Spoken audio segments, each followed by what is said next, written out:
오늘 우리에게 주신 하나님의 말씀 시편 4편 7절 8절 말씀입니다. 구약성경 805쪽입니다. 시편 4편 7절 8절 말씀.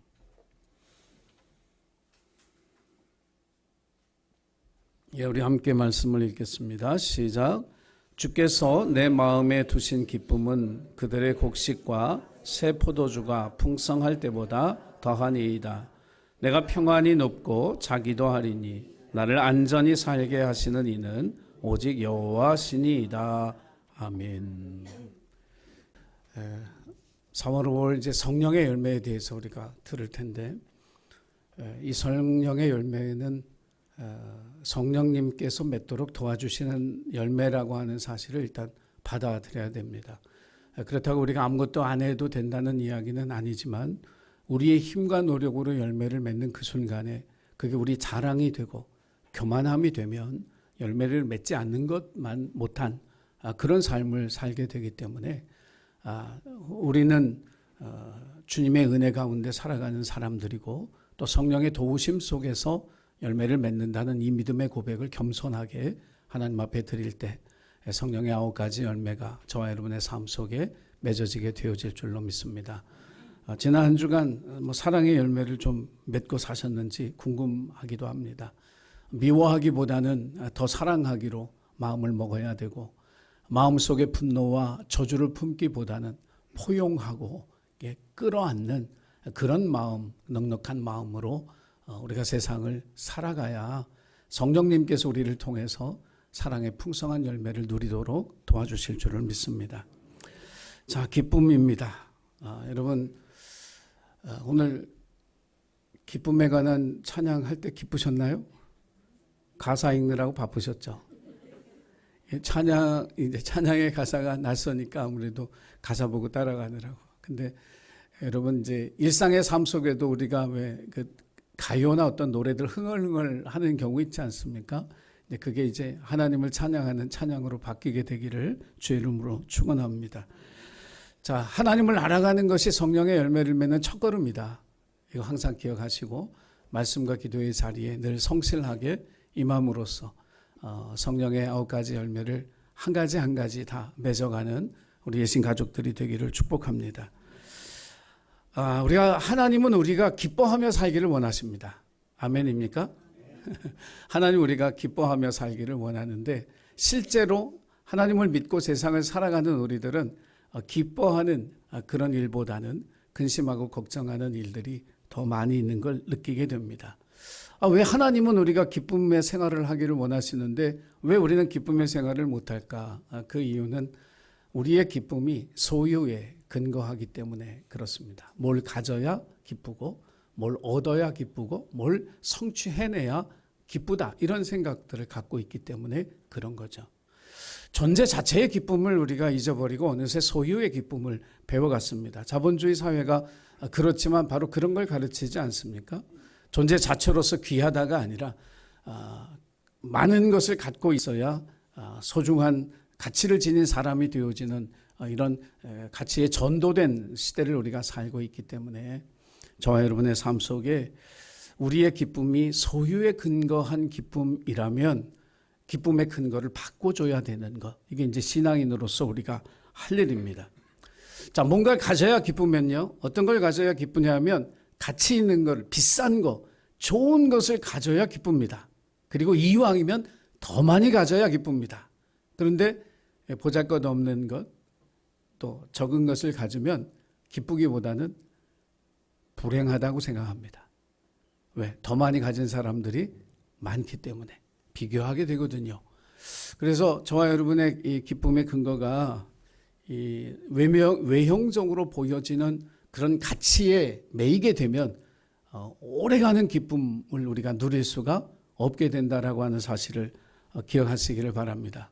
예를 들어서 어떤 사람이 어려서 부모님을 잃고 어렵게 청소년기를 지내고 그리고 열심히 노력해서 공부하고 직장에 가서 열심히 일하고 그래서 결혼을 하게 됐을 때, 결혼한 그 가정에서 아침마다 따뜻한 밥 한 그릇, 따뜻한 국, 그리고 소박한 반찬을 대할 때 그 사람의 마음이 얼마나 기쁠까? 자기가 평생 살아오면서 누리지 못한 것을 결혼해서 그렇게 누리게 되어질 때 정말 따뜻한 밥 한 그릇에도 기뻐하고 감사하고 행복하다고 느끼는 거잖아요. 근데 매일같이 따뜻한 밥을 먹고 따뜻한 국을 먹고 맛있는 반찬을 먹는 사람은요, 그런 식탁 앞에서 뭐 하냐 하면 기뻐하고 감사하는 게 아니라 반찬 투정을 합니다. 자기가 누리는 것의 기쁨을 모르는 거예요. 그래서 가끔은 굶겨야 됩니다. 그래서 아무튼 자기 눈에 보이는 것으로 기쁨을 찾는 그런 사람들은 작은 것 안에 담긴, 그 소박한 것 안에 담긴 그 따뜻한 사랑과 그 정성, 이런 가치를 보지 못하기 때문에 늘 기뻐하지 못하는, 불행하다고 생각하는 그런 삶을 살아가게 되는 것이죠. 성경이 우리에게 주시는 모든 말씀이 다 우리가 지킬 수 있는 말씀은 아닌 것 같습니다. 그렇다고 해서 하나님이 우리가 지키지 못할 말씀을 주신 건 아닌데, 우리가 보기에는 참 불가능하다, 야 어떻게 그렇게 살아, 이런 생각이 저절로 나는 그런 구절들이 있죠. 유명한 대표적인 게 데살로니가 전서 5장에 있는 항상 기뻐하라, 쉬지 말고 기도하라, 범사에. 네, 저는 항상 기뻐하는 사람 본 적이 없습니다. 지금까지 제가 목사로 살지만 저도 항상 기뻐하지 않습니다. 항상 웃고 다니는 사람 못 봤습니다. 제가 가급적이면 웃으려고 애를 쓰는데 저도 승질나면 인상 팍팍 씁니다. 그런 사람입니다. 근데 여러분, 이제 이 세 가지, 항상 기뻐하고 쉬지 말고 기도하고 범사에 감사하라가 우리에게 더 부담스러운 건 뭐냐면, 이것이 뭐예요? 우리를 향한 하나님의 뜻이라는 거예요. 그러니까 이렇게 살아야 되는데, 왜? 하나님의 뜻이니까 우리가 그렇게 순종하고 살아야 되는데 그렇게 못 사니까 이 말씀이 부담스럽고 불편하고 힘든 거죠. 근데 이 세 가지는 각자 하나하나가 아니에요. 삼각형의 꼭지점입니다. 이 세 가지는 서로를 지탱해주고 지속해주는 거예요. 기도하는 사람은 어떤 사람이냐? 기쁨을 가진 사람이고 범사에 감사하는 사람이 기도합니다. 어떤 사람이 감사하느냐? 기쁨이 있고 기도하는 사람이 감사하는 삶을 살아가는 거예요. 당연히 기도하는 사람, 감사하는 사람은 기쁨을 누리며 살아갈 수 있게 되어지는 거예요. 그래서 이것을 하나하나 따로따로 놓고 실천하려고 하지 말고, 이것이 삼각형의 꼭지점이다. 어느 하나도 소홀히 하면 기쁨도 잃고 쉬지 않고 기도하는 기도도 멈추고 범사에 감사할 수도 없게 되어진다는 사실을 기억하고, 여러분이 이 하나님의 뜻 삼각형을 잘 지켜서 서로가 서로를 지탱해 줌으로써 항상 기뻐하고 또 기도하고 감사하는 삶을 살아가시게 되기를 주의 이름으로 축복합니다. 자, 세상에 영원한 것이 있습니까? 세상에 영원한 건 없습니다. 시간이 지나면 잊혀지고 시간이 지나면 사라지는 것들 뿐이죠. 그게 세상이 돌아가는 원리예요. 그러니까 세상에 있는 게 영원할 거라고 생각하는 것 자체가 착각입니다. 불가능합니다. 내가 영원히 안 잊을 것이다? No, 아니요. 잊어버립니다. 사람이란 존재가 그렇고 세상은 잊어버리게 되어 있어요. 그렇기 때문에 세상에 있는 것이 영원히 갈 거라고, 영원히 기억될 거라고 생각해서는 안 되는 거죠. 예를 들어서 어느 분이 여러분에게 1억 원을 통장에 넣어줬습니다. 이럴 때 빨리 아멘해야 혹시 들어올지도 몰라요. 그러면 그 1억 원을 쓸 때 얼마나 행복하고 좋을까. 지금 뭐 머릿속에 1억 원 어떻게 쓸까 계산하시는 분들이 있을지도 모르죠. 이렇게 쓰고 저렇게 쓰고 다 이제 써요. 그리고 나서 1억 원이 다 떨어졌어요. 그럼 무슨 생각하게 될까요? 누가 또 안 주나? 누가 또 1억 원만 줬으면 좋겠다. 그것도 쓸 게 벌써 쫙 나와요. 그렇죠? 1억 원 다 쓰고 나서도 1억 원 어떻게 써야지 쫙 나오는 거예요. 세상의 기쁨은 한시적이고 일시적인 거죠. 왜냐하면 뭘 가져야 기쁘거든요. 뭘 소유해야 기쁘거든요. 내가 갖고 있어야 기쁘기 때문에 세상의 기쁨은 일시적일 수밖에 없다라고 하는 거죠. 아담과 하와가 에덴 동산에서 행복했을까? 행복했을 것 같아요. 자기들이 노동할 일도 하나도 없었고, 먹을 것에 대한 염려, 입을 것에 대한 염려, 어디서 살까, 어디서 잘까, 이런 것에 대한 염려가 없잖아요. 근데 하나님이 딱 하나 금하신 거 있죠. 그게 뭐예요? 선악을 알게 하는 나무의 열매. 여러분, 이게 상징해 주는 게 뭐냐면 선악간의 판단은 누가 하느냐? 하나님의 몫이에요. 우리는 살아가면서 자꾸 내가 선악간의 판단을 하거든요. 하고 싶죠. 제가 얼마나 이 화염병을 많이 던진 사람인데 하고 싶죠. 그런데 그건 하나님의 거예요. 그것에 대해서 아담과 하와가 욕심을 낸 거예요. 하나님처럼 되고 싶어서 그 열매를 먹는 순간에 기쁨이나 행복했던 것이 아니라 하나님 얼굴 보기가 두려워서 불안과 두려움과 염려에 사로잡혀서 동산나무 그늘 수풀에 숨을 수밖에 없었거든요.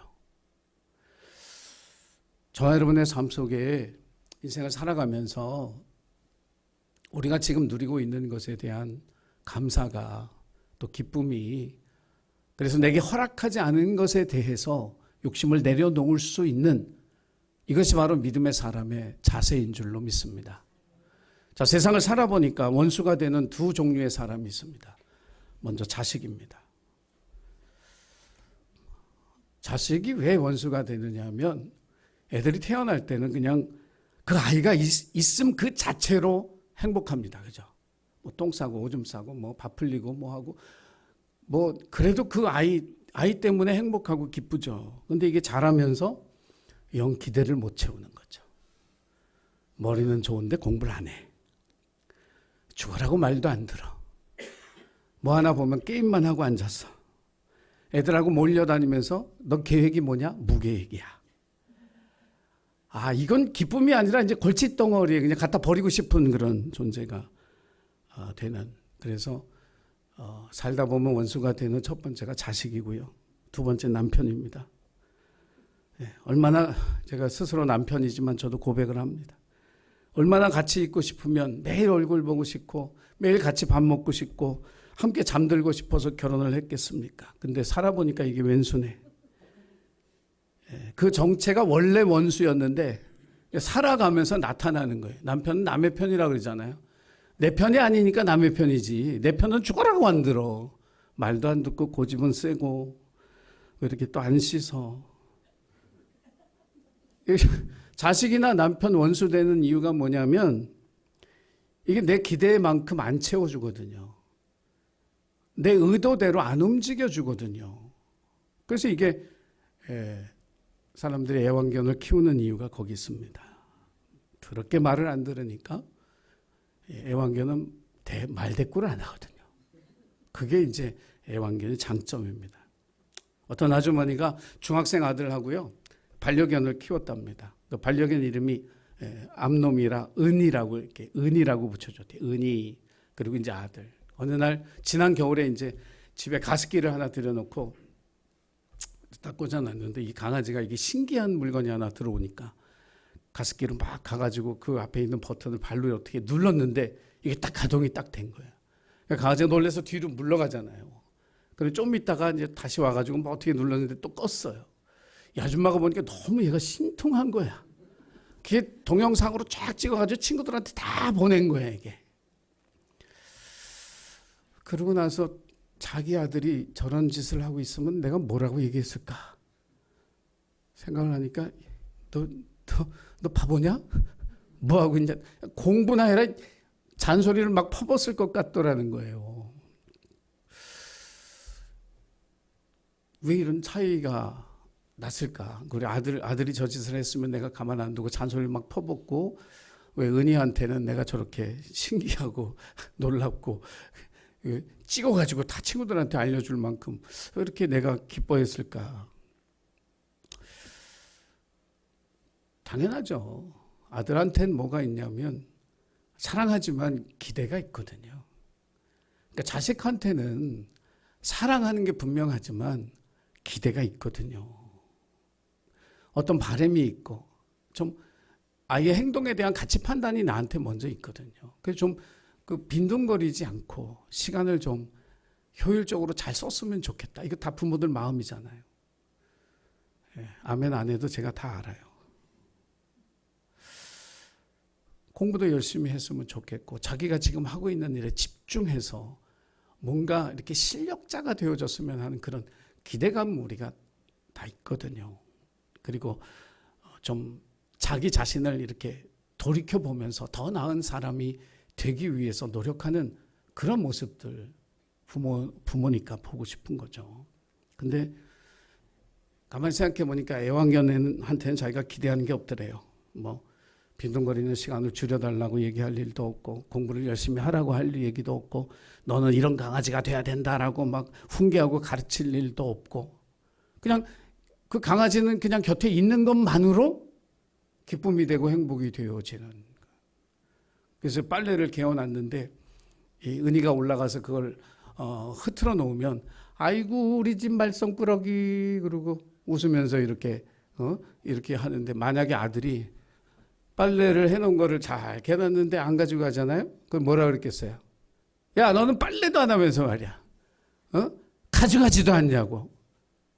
당장 자기가 그렇게 얘기했을 것 같더라는 거예요. 여러분 이 아주머니의 그 반성은 뭐냐면 내가 우리 아들을 반려견처럼 생각해야 되겠다. 이 아주머니의 반성은 그거였어요. 물론 사람을 개처럼 생각하는데 이런 게 아니고 궁금해해야 되겠다는 거예요. 궁금해야 되겠다. 제가 왜 저렇게 행동할까? 제가 왜 저렇게 말대꾸를 할까? 제가 왜 이렇게 미운 짓만 할까? 이거를 좀 생각해, 궁금해해야 되겠다. 이런 반성을 했다는 거예요. 그래서 어느 아침에 아들이 방에서 나오는데 인상을 팍 쓰고 나오더래. 그래서 대번에 야 인상 좀 펴고 살아 한마디 하려고 그러다가 꾹 참았대. 은희가 그랬으면 자기가 분명히 그랬을 거래. 너 어디 아프냐? 뭐 잘못 먹었니? 이러고 물어보고 그랬을 거라는 거예요. 인상 피고 살라고 하지 않고. 그래서 아들한테 그랬다는 거죠. 아들 오늘 아침에 기분이 왜 안 좋아? 물어봤대요. 그랬더니 오늘 할 일이 너무 많아서 스트레스 받는다고. 그러면서 이 모자 간의 대화를 이어가게 되었노라. 사실 있는 것만으로 행복해야 되거든요. 그렇잖아요. 내 옆에 이렇게 소중한 사람이 있는 것만으로 기쁨이 돼야 되거든요. 우리 부모님, 또 남편이나 아내, 또 우리의 자녀들, 우리 형제들 있는 것만으로 기쁨이, 존재 자체가 기쁨이 되어지는, 이 기쁨이 우리가 세상에 뺏기지 않는, 영원히 쉽게 사라지지 않는 그런 기쁨인 줄로 믿습니다. 오늘 다윗이 본문에서 이렇게 고백합니다. 주께서 내 마음에 두신 기쁨은. 저는 이 구절이 너무 은혜가 됐어요. 왜 마음에 와닿았냐면 우리가 가끔 하나님 앞에 그렇게 기도하거든요. 하나님 왜 내게는 기쁨을 주시지 않습니까? 하나님 왜 내게는 좋은 일 주지 않습니까? 하나님 왜 내게는 행복의 조건들을 내게 주시지 않습니까? 그런데 오늘 이 다윗이 뭐라고 고백하냐면 주께서 내 마음에 두신 기쁨이에요. 이미 있어. 너는 크게 뜨고 찾으면 되는 거야. 다윗이 이 상황 속에 어떤 상황이냐면요. 시편 3편 4편이 3편과 4편이 이게 같이 같은 시대 같은 사건으로 의해서 쓰여진 그러한 시편인데 뭐냐면 가장 다윗이 사랑했던 아들 압살롬이라고 하는 이 아들이 아버지를 반역해서 군사를 이끌고 다윗이 사는 이 궁으로 쳐들어와서 다윗이 그 궁에서 쫓겨나가는 상황 속에 노래한 거예요. 성경에 보면 다윗이 어떻게 궁에서 쫓겨나가는 모습을 묘사하고 있냐면 맨발에 신발도 신지 못할 만큼 급하게 머리는 산발이 돼서 그리고 백성과 함께 울며 유대 광야길을 걸어갔다. 이렇게 성경은 기록하고 있어요. 다 뺏긴 거죠. 더군다나 그 아들이 자기를 아버지로 최소한 아버지로는 생각을 해야 될 텐데 죽여야 될 왕으로 생각하는 거예요. 왕조 시대에야 왕을 죽여야 진짜 왕이 되는 거지 왕이 살아있는 한 자기가 왕이라고 생각할 수 없으니까 이 압살롬은 다윗을 죽이려고 진짜 자기 아버지를 죽이려고 하는 그런 불효막심한 그래서 그런 생각에 불안하고 두려움 속에 이제 도망가는 그 야반 도주를 하고 있는 그 상황 속에 내 마음 속에 두신 기쁨은 하나님 왜 내게 기쁨을 주시지 않습니까가 아니라 하나님이 이미 내게 기쁨을 두셨다. 내 마음에. 그것을 찾기만 하면 된다라고 하는 거예요. 하나님이 뭘 해주셔서가 아니라, 하나님 앞에 뭘 받아서가 아니라, 하나님이 나를 생각하시고 나와 함께 하시는 것만으로도 기쁘고 행복한 그 기쁨. 예수 믿고 살아가는 저와 여러분, 동일하게 우리의 삶에 적용해야 할 줄로 믿습니다. 내 자식이 뭘 해줘서가 아니라, 우리 부모님이 나에게 뭘 해줘서가 아니라, 내 남편이 내 아내가 나에게 뭘 해줘서가 아니라, 내 곁에 있는 것만으로도 얼마나 기쁜가. 존재로서의 기쁨을 회복하는 저와 여러분이 되기를 주의 이름으로 축원합니다. 두 번째 메시지는 그거예요. 이 광야로 쫓겨나가는 이 다윗, 때로는 우리도 우리 자신을 광야로 내몰 필요가 있다. 광야로 나갈 필요가 있다라고 하는 거예요. 다윗이 모든 고난 속에는 고난받은 것이 내게 유익함이라, 유익함이 있다고 믿었거든요. 그러니까 우리가 어려움을 겪건 시련을 당하건 역경을 당하건 우리가 믿어야 될 믿음은 뭐냐면, 하나님은 이 역경과 시련과 고난을 통해 내게 분명히 어떤 유익함을 주신다. 이 믿음을 저와 여러분이 가져야 할 줄로 믿습니다. 가만히 생각해 보니까 진짜 왕궁에서 쫓겨나는 가장 수치스럽고 다윗의 인생에서 너무 부끄러워서 누구한테 말도 못할 사건을 경험하는 이 밤에 다윗은 자기가 얻은 유익이 뭐라고 얘기하느냐 하면 자기 영혼을 다시 살리신 것. 그의 영혼을 일깨워 주신 것에 대해서 다윗은 하나님 앞에 이게 내가 얻은 유익입니다 라고 고백을 해요. 이제 시편 63편이 이 압살롬에 의해서 쫓겨나서 유대 광야에 있는 다윗이 하나님 앞에 노래한 시편이 시편 63편인데요.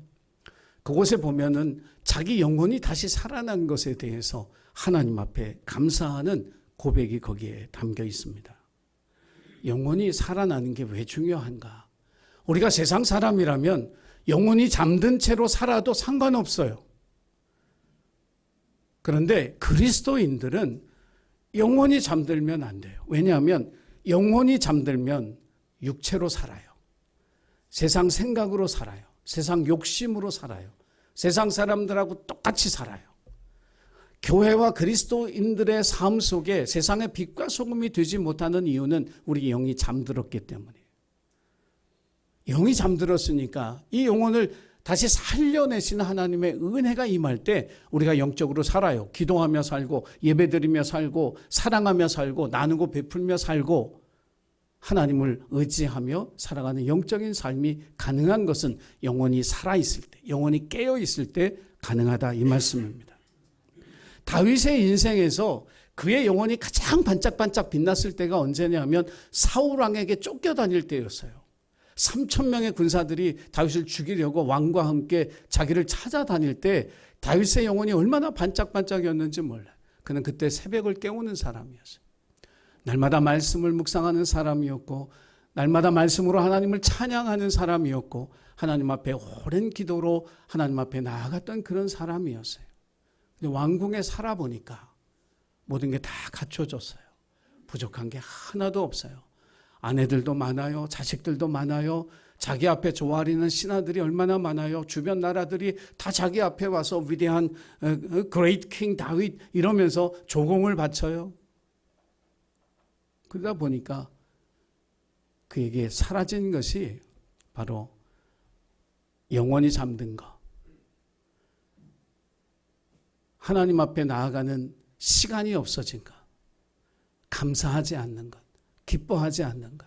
모든 것이 다 당연한 것처럼 받아들여지는 그런 일들이 다윗에게 생기기 시작한 거죠.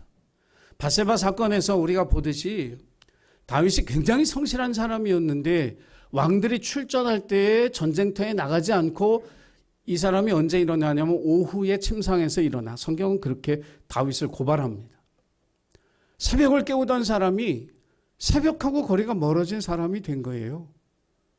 오후에 늦게 일어나서 남의 집 여인 목욕하는 거 보면서 그게 자기 부하의 아내인 줄 알면서 데려다가 간통하고 그 사실이 드러날까 봐 남편을 전쟁터에 보내 죽이는 살인자가 되어지는 거예요. 영이 잠들면 그렇게 될 수 있어요. 그러니까 다윗에게 있어서 결과적으로 보면 이 사건은 하나님의 은혜예요. 유대 광야로 몰아가신 것이 하나님의 축복이고 다윗의 영을 살리시려는 하나님의 은혜, 이것이 이 사건 속에 담긴 뜻이라고 하는 사실입니다. 다윗이 광야에 가보니까 궁에서는 안 보이던 게 광야에서 보여요. 그 첫 번째가 뭐냐면 자기가 누리고 있는 모든 것이 한순간에 사라질 수 있다는 거예요. 왕위를 걷기 위해서 왕으로서의 삶을 누리는 그 모든 것들이 이게 하루아침에 내 아들의 반역에 의해서 내게서 싹 없어질 수 있는 거로구나. 이 사실이 광야에 나가 보니까 보이는 거예요. 또 광야에 나가 보니까 뭐가 보이느냐 하면 그동안 내가 누리며 살았던 것이 하나님의 은혜고 축복이라는 거예요. 근데 감사하지 못하고 기뻐하지 못했던 거예요. 그리고 뭐가 보였느냐 하면 하나님과의 교제의 회복. 내가 하나님하고 멀어져서 살았구나.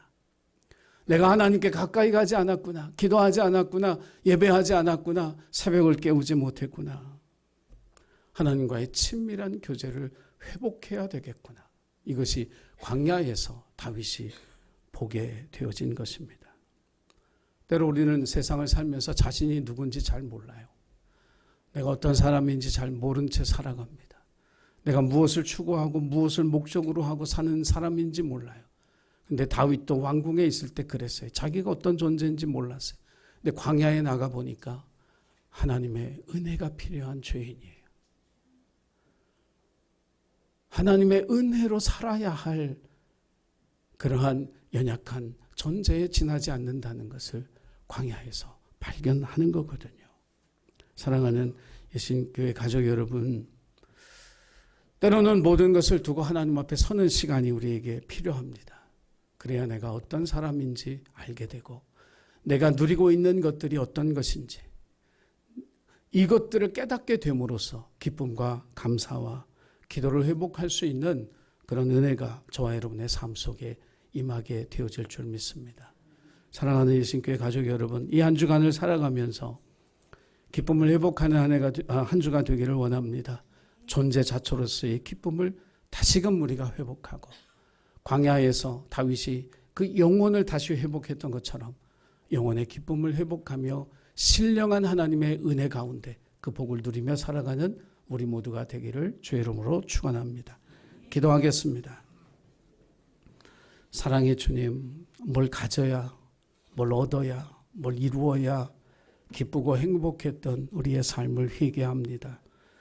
우리와 함께 하신 하나님 때문에, 우리에게 주신 소중한 사람들 때문에 기뻐하며 감사하며 기도하며 행복한 저희들의 삶이 될 수 있도록 도와주옵소서. 왕궁에 살 때는 몰랐으나 광야로 나가보니 자신이 얻은 모든 것 한순간에 사라질 부질없는 것이고 자기가 누린 것이 하나님의 은혜였고 자기에게 필요한 것은 하나님과의 친밀한 교제였음을 깨달았던 다윗처럼 우리들도 이 세상에 매여 자기 자신을 보지 못하고 살아가는 영이 잠든 자들이 되지 아니하게 하시고 우리의 영혼을 일깨워 살려주심으로 말미암아 정말 우리에게 소중한 것이 무엇인지, 우리의 기쁨이 무엇인지, 감사와 기도의 제목이 무엇인지를 새롭게 발견하는 우리 모두가 되게 하여 주옵소서. 주께서 내 마음에 두신 기쁨이라고 고백했던 다윗처럼 이미 우리에게 두신 기쁨을 다시 찾고 감사하며 나아가는 우리 모두 되게 도와주옵소서. 예수님의 이름으로 기도드리옵나이다. 아멘.